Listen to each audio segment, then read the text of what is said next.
मुंबईमध्ये मुसळधार पावसाची हजेरी। हवामान विभागाकडून मुंबई, ठाणे, रायगडला ऑरेंज अलर्ट, पालघर, पुणे, घाटमाथ्याला रेड अलर्ट जारी। काही ठिकाणी मुसळधार पावसाची शक्यता। हवामान विभागाकडून सतर्क राहण्याचं आवाहन। सायन परिसरामध्ये रात्री मुसळधार पावसाची जोरदार हजेरी। हवामान विभागाच्या ऑरेंज अलर्ट नंतर जोरदार पाऊस। सखल भागामध्ये पाणी साचलं, वाहतूक विस्कळीत झाली। मुंबईमध्ये पावसानं पुन्हा जोरदार हजेरी लावलेली आहे। हिंदमाता परिसरात पाणी साचण्यास सुरुवात झाली आहे। मुंबईसाठी ऑरेंज अलर्ट जारी। नागरिकांना काळजी घेण्याचं प्रशासनाचं आवाहन। मुंबईमधील मुसळधार पावसामुळे आता किंग सर्कल परिसरातील रस्त्यांवरती पाणी साचलं। सखल भागामध्ये पाणी साचलं। गुडघाभर पाण्यातून नागरिकांचा प्रवास सुरू। माटुंगा या ठिकाणी पावसाची जोरदार बॅटिंग। पावसाची संततधार सुरू, त्यामुळे अनेक सखल भागामध्ये साचलं पावसाचं पाणी। गुडघाभर पाण्यातून वाट काढत नागरिकांचा प्रवास सुरू। मुंबईमध्ये पहाटेपासून जोरदार पावसाला सुरुवात। विलेपार्ले, सांताक्रूज भागामध्ये मुसळधार पावसानं हजेरी लावली। वाहतूक सुरळीत असली तरी हवामान विभागाकडून सतर्कतेचं आवाहन। मुंबईमधील विक्रोळी आणि घाटकोपर परिसरात मुसळधार पावसाची हजेरी। अनेक ठिकाणी रस्त्यांवर पाणी साचलं। वाहतुकीचा वेग मंदावला। नागरिकांना काळजी घेण्याचं आवाहन। मुंबईमध्ये पश्चिम द्रुतगती महामार्गावर मुसळधार पाऊस पडतोय। संत वाहतुकीमुळे प्रवाशांचा खोळंबा। पावसामुळे दृश्यमानता कमी झाली। महामार्गावरील वाहनांची गती देखील लक्षणीयरित्या मंदावली। मुंबईमध्ये सुरू असलेल्या पावसामुळे लोकल रेल्वे सेवेवरती किरकोळ परिणाम झाला। मध्य रेल्वेच्या गाड्या सुमारे 10 मिनिट उशिरा, हार्बर मार्गावरील गाड्या 5 ते 10 मिनिट उशिरानं, तर पश्चिम रेल्वेवरील लोकल सेवा सध्या वेळापत्रकानुसार सुरळीत सुरू। मुंबईसह चेंबूर परिसरात पावसानं लावली हजेरी। जोरदार पावसामुळे चेंबूरच्या सुभाषनगर परिसरात पाणी साचलं। नागरिकांनी योग्य ती खबरदारी घ्यावी असं आवाहन। रायगड जिल्ह्यातील 7 तालुक्यांमधील शाळांना आज सुट्टी। अलिबाग, पनवेल, उरण, श्रीवर्धन, म्हसळा, पोलादपूर या ठिकाणच्या शाळांना सुट्टी।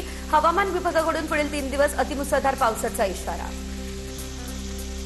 पालघर जिल्ह्यातील शाळांना आज सुट्टी जाहीर करण्यात आली। पालघर जिल्ह्याला आजही रेड अलर्ट जारी, त्यामुळे प्रशासनाकडून नागरिकांना सतर्क राहण्याच्या सूचना।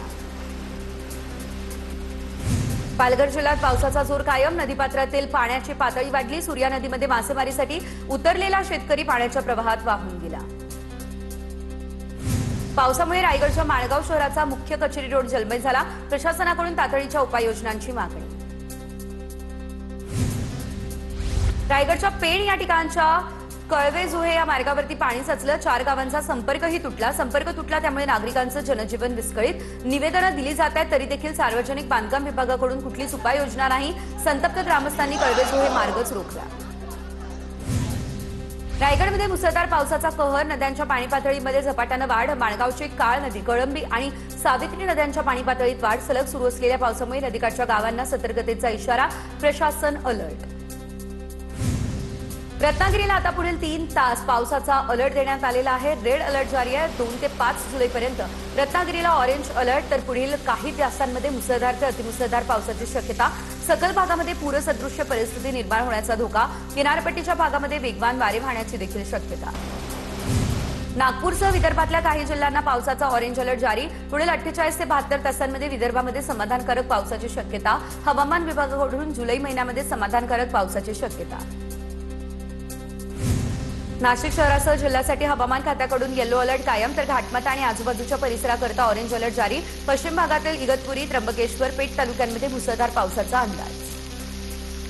कोल्हापूर शहरातील ताराबाई पार्कमधील झाडाची पडझड सुरू। झाड पडलं त्यामुळे 1 जण किरकोळ जखमी। 3 वाहनांचं नुकसान झालं। झाड भर रस्त्यात पडलं त्यामुळे वाहतूक काही काळासाठी विस्कळीत झाली।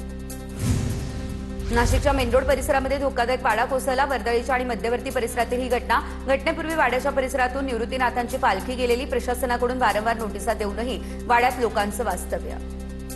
पालघर शहरातील एका चाळीची भिंत कोसळली। महिलेचा मृत्यू झाला। पालघर शहरातील आगरीपाडा या परिसरातली ही घटना। राबिया सय्यद या 47 वर्षीय महिलेचा भिंतीच्या ढिगाऱ्याखाली दबल्यानंतर उपचारादरम्यान मृत्यू झाला। जळगाव शहरातील रथ चौकामध्ये जीर्ण इमारतीचा काही भाग कोसळला। इमारतीचा जीर्ण भाग हा पडून 4 चाकी वाहनाचं नुकसान झालं। महिनाभराच्या प्रतीक्षेनंतर नंदुरबारमध्ये जोरदार पावसानं हजेरी लावली। सारंगखेडा परिसरामध्ये मुसळधार पाऊस झाला आणि त्यामुळे शेती आणि रस्ते जलमय झाले। पावसामुळे पेरणी केलेल्या पिकांना नवसंजीवनी मिळण्याची आशा। बुलडाणा शहरामध्ये मुसळधार पाऊस सुरू। नागरिकांना उकाड्यापासून दिलासा मिळाला। हवामान विभागानं बुलडाण्यासाठी ऑरेंज अलर्ट जारी केला। मुसळधार पावसामुळे ग्रामीण भागातील शेतकऱ्यांमध्ये आनंद। बुलडाणा या ठिकाणच्या मेहकर तालुक्यामध्ये आता 3 दिवसांपासून मुसळधार पाऊस सुरू आहे। मुसळधार पावसामुळे पैनगंगा नदीला पूर आलाय। पैनगंगा नदी दुथडी भरून वाहतीये। ब्रह्मपुरी, दुधा आणि रायपुरा या परिसरामध्ये मोठ्या प्रमाणात पाऊस झालाय। अनेक ठिकाणी शेतातही पाणी साचलंय। जून महिना पूर्णतः कोरडा गेलाय आणि त्यानंतर आता तालुक्यात मुसळधार पावसानं हजेरी लावलेली आहे। इगतपुरीमध्ये पावसाचा जोर जर असाच राहिला तर येत्या महिनाभरात तालुक्यातील धरणं तुडुंब भरणार असं सांगितलं जातंय। वाशिममध्ये जोरदार पाऊस होतोय। पेरणी केलेल्या पिकांना आधार मिळतोय। वाशिम जिल्ह्यासाठी हवामान विभागानं पुढील काही दिवस मुसळधार पावसाचा इशारा दिलेला आहे। प्रशासनानं अलर्ट राहण्याच्या सूचनाही केल्या आहेत। जालन्याच्या बदनापूर तालुक्यात विविध ठिकाणी पावसानं हजेरी लावली त्यामुळे कपाशीसह इतर पिकांना जीवदान मिळालं। शेतकरी बांधवांना दमदार पावसाची प्रतीक्षा अद्यापही कायम आहे। छत्रपती संभाजीनगर शहरामध्ये मुसळधार पाऊस होतोय। शेतकऱ्यांना मात्र मोठ्या पावसाची अपेक्षा। पावसामुळे वातावरणामध्ये गारवा निर्माण झाला आहे। नाशिकच्या नांदगाव तालुक्यामध्ये पावसाच्या सरी कोसळत आहे। खरीपाच्या पेरणीला पूरक पाऊस झाला त्यामुळे बळीराजा सुखावलाय। बी बियाणे आणि खतं घेण्यासाठी शेतकऱ्यांची लगबग या ठिकाणी सुरूच आहे। जिल्ह्यात 100 मिलीमीटर पाऊस झाला आणि त्यानंतर शेतकरी बांधवांनी पेरणी करावी। जालन्याच्या जिल्हा कृषी अधिकाऱ्यांनी हे आवाहन केलेलं आहे। भिवंडीमध्ये पावसामुळे विजेच्या तारेचा मोठा स्फोट झालाय। शॉर्ट सर्किट होऊन जिवंत तार रस्त्यावर कोसळली आहे। पाण्यात करंट उतरण्याच्या भीतीने नागरिकांमध्ये भीतीचं वातावरण आहे। सचिन अहिर हे विधान परिषदेचे नवे उपसभापती आहेत। अहिर यांची एकमतानं निवड झाली आहे। ठाकरेंच्या उमेदवारानं अर्ज मागे घेतला त्यामुळे निवडणूक बिनविरोध झाली आहे। सचिन अहिर चळवळीतून आलेलं नेतृत्व। मुख्यमंत्री फडणवीस यांच्याकडून अहिरांच्या राजकीय प्रवासाचा गौरव। अहिर यांनी यशाची हंडी फोडली। शिवसैनिक पदावर बसल्याचा आनंद। शिंदेंचं वक्तव्य। अहिर शरद पवार यांना बेसावत ठेवून शिवसेनेमध्ये असेच आलेले। अहिर यांनी शरद पवारांना देखील पुढील करिअरसाठी सोडलेलं। सचिन अहिर यांचा राजकीय प्रवास कलंकित। संजय राऊतांची सचिन अहिर यांच्यावर टीका। मातोश्रीचं समाधान करणं सोपं नसतं पण परबांचे प्रयत्न। नीलम गोरेंचा अनिल परबांना टोला। अहिर यांच्या बुलडोझरमुळे अनेकांच्या स्वप्नांचा चक्काचूर झाला। परब यांचा गोरेंना प्रतिटोला। खासदार गेल्यानंतर काही जण रडारड करतायत। श्रीकांत शिंदे यांची उद्धव ठाकरेंवर टीका। कार्यकर्त्यांना गरज असते तेव्हा येत नाही। तुम लढो में कपडे संभालता अशी परिस्थिती। श्रीकांत शिंदे यांचा हल्लाबोल। श्रीकांत शिंदेंची डॉक्टरकी संशयास्पद होती। करिअर म्हणून ठाकरेंनी श्रीकांत शिंदे यांना खासदार केलं। संजय राऊतांची श्रीकांत शिंदे यांच्यावर टीका। राऊतांनी माझी पदवी तपासावी। श्रीकांत शिंदेंचं राऊतांना प्रत्युत्तर। ऑपरेशन वरळी हे ऑपरेशन टायगरचाच भाग। सचिन अहिर यांच्या पक्षप्रवेशावरून मंत्री उदय सामंत यांची माहिती। सचिन अहिर यांचा पक्षप्रवेश धक्का देणारा। ठाकरेंसोबत लोक राहत नाही हे सिद्ध झालं। उदय सामंत यांची ही प्रतिक्रिया।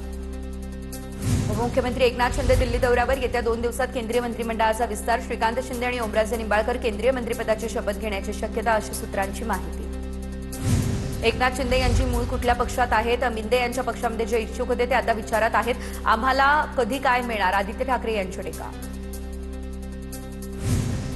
महाराष्ट्रामध्ये फोडाफोडीचं गलिच्छ राजकारण सुरू। सत्ता गेल्यावर अशा गोष्टींचा भाजपला त्रास होईल। पक्ष फोडाफोडीच्या राजकारणावरून राज ठाकरेंची टीका। तर जर कुणीही या राज्यामध्ये भाजपला शिकवण्या इतका मोठा नाही। काही लोक वैफल्यातून भाष्य करतात। प्रसाद लाड यांची राज ठाकरेंवर टीका। शरद पवार वसंतराव नाईक यांची साथ सोडून गेले याबाबत भूमिका मांडावी। राज ठाकरेंच्या टीकेनंतर सुधीर मुनगंटीवारांची प्रतिक्रिया। शिवसेनेची साथ सोडून जाणारे भुजबळ, नाईक, राणेंबाबत काय बोलणार? सुधीर मुनगंटीवारांचा राज ठाकरेंना हा सवाल। राज ठाकरेंचं विधान विशेष अधिकाराचं हनन करणारं। राज ठाकरेंच्या विधानाचं समर्थन होऊ शकत नाही। आमदार खासदारांच्या फोडाफोडीवरून राज ठाकरेंनी केलेल्या टीकेवर राम कदम यांचं हे उत्तर। ऑपरेशन तुतारी म्हणजे बोलाचीच भात आणि बोलाचीच कडी। ऑपरेशन तुतारीच्या चर्चांवर बजरंग सोनवणे यांचं हे वक्तव्य। पवारांच्या राष्ट्रवादीचे 8ही खासदार एकसंघ। कुणीही फुटणारं नाही। सोनवणे यांची प्रतिक्रिया। विरोधी पक्षाच्या नेत्यांना निधी मिळत नाही ही वस्तुस्थिती। जर राजाभाऊ वाजे आणि अमोल कोल्हेंनी पक्ष बदलला तरच पुणे आणि नाशिक रेल्वे होणार का? पुणे नाशिक रेल्वे कॉरिडॉरच्या मुद्द्यावरून अमोल कोल्हेंचा हा सवाल। भाजपमध्ये येण्याची ऑफर आली नाही। अशी काही ऑफर आली तर विचार करू। कोल्हेंकडून आपली भूमिका स्पष्ट। अर्थ खातं सुनेत्रा पवार यांना मिळणार नाही। आमदार रोहित पवार यांची प्रतिक्रिया। भाजप सहसा अर्थ खातं सुनेत्रा पवार यांना देणार नाहीये। रोहित पवार यांचं हे वक्तव्य। प्रत्येक पक्ष हे आपली ताकद वाढवण्याचा प्रयत्न करत असतो। प्रत्येक शिवसैनिकाला काय हवंय काय नाही ते त्याची माहिती घेत असतात। श्रीकांत शिंदे यांची प्रतिक्रिया। अमरावतीचे शिक्षक आमदार किरण सरनाईक यांचा शिवसेनेला पाठिंबा। शिंदेंच्या शिवसेनेमध्ये सहयोगी सदस्य म्हणून प्रवेश। शिक्षकांच्या प्रश्नांसाठी किरण सरनाईक सरसावले। पवारांच्या पक्षाचे माजी आमदार सुनील भुसारा यांनी आता भाजपचे प्रदेशाध्यक्ष रवींद्र चव्हाण यांची भेट घेतली। भुसारा यांच्या भेटीनं राजकीय वर्तुळामध्ये चर्चांना उधाण। रवींद्र चव्हाण यांनी प्रदेशाध्यक्षपद स्वीकारून वर्ष झालं, याबाबत त्यांचं अभिनंदन करण्यात आलं।